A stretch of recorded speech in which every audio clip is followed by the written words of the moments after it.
आज मी करणार आहे गोड पोहे। तर कढईमध्ये आपण थोडंसं तूप टाकूया। अर्धा चमच्याला मी थोडंसं कमी तूप घेतलेलं आहे आणि त्याच्यामध्ये आपण तुमच्या आवडीनुसार तुम्ही काजू घेऊ शकता, मनुके वापरू शकता, बदाम वापरू शकता। तर आपण हे थोडे चांगले ब्राऊन रंगावरती भाजून घेऊया। न भिजवता मी काजू घेतलेले आहे।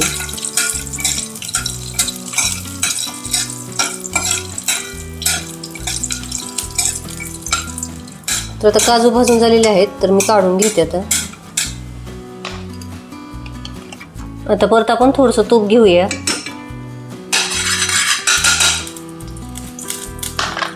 हे 3 ते 4 चमचे मी वाळलेलं खोबरं घेतलेलं आहे, बारीक करून घेतले मिक्सरमधून। तर हे पण आपण भाजून घेऊया।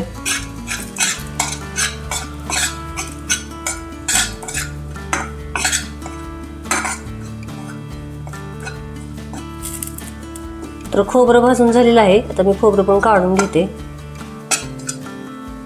तर याच कढईमध्ये आपण परत थोडंसं तूप घेऊया आणि याच्यामध्ये आपण पोहे भिजवले होते। आपण जसं कांदे पोहे करतो त्याला कसं भिजत घालतो तसंच आपण भिजत घालायचे आहेत। मी 1 वाटी पोहे घेतलेले आहेत। तर आता आपण हे पण भाजून घेऊया। बारीक गॅसवरती भाजून घ्यायचं।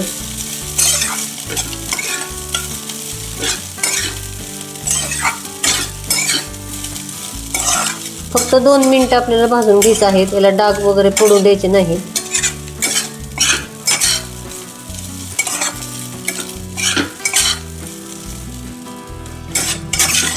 तर आता मी पोहे 2 मिनिटं भाजून घेतलेले आहेत, हे पण काढून घेते आता।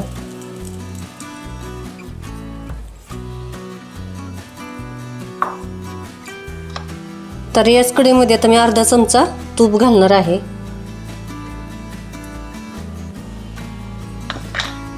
आणि आपल्या आवडीनुसार, तुमच्या गोडीनुसार, तुम्हाला जेवढं गोड पाहिजे तेवढं तुम्ही गूळ वापरू शकता। मी 4 चमचे गूळ घेतलेला आहे आणि याच्यात अर्धी वाटी पाणी घ्यायचं।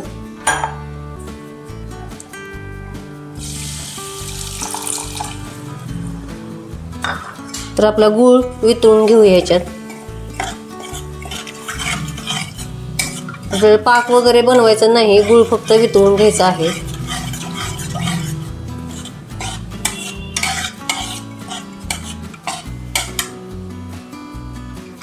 तर गूळ वितळलेला आहे, तर आपण याच्यात आपण खोबरं घालूया, वेलची पावडर, थोडंसं मीठ घालूया, 2 चिमूटभर। गोड म्हटलं की थोडंसं मीठ घालायचं।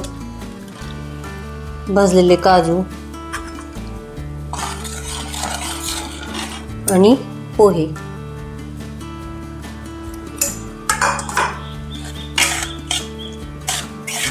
छान आता आपण हे मिक्स करून घेऊया। तुम्ही ओलं खोबरं पण वापरू शकता।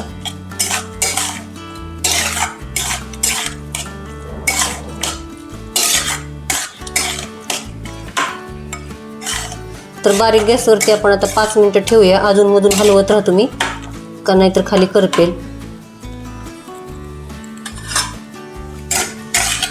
तर छान असे आपले आता बघू शकता तुम्ही गोड पोहे झाले। तुम्ही एकदा नक्की करून बघा, मस्त लागतात। गोड शिराऐवजी तुम्ही हा पदार्थ एकदा करून बघा, छान असा गोड लागतो। आणि महत्त्वाचं म्हणजे साखरच्या ऐवजी आपण गूळ वापरलेला आहे। मस्त असा आपला गोड पोहे तयार झाले, तुम्ही बघू शकता। तर चॅनल सबस्क्राईब करा, लाईक करा, शेअर करा आणि कमेंटमध्ये मला नक्की सांगा कसा झाला आहे तो। थँक्यू।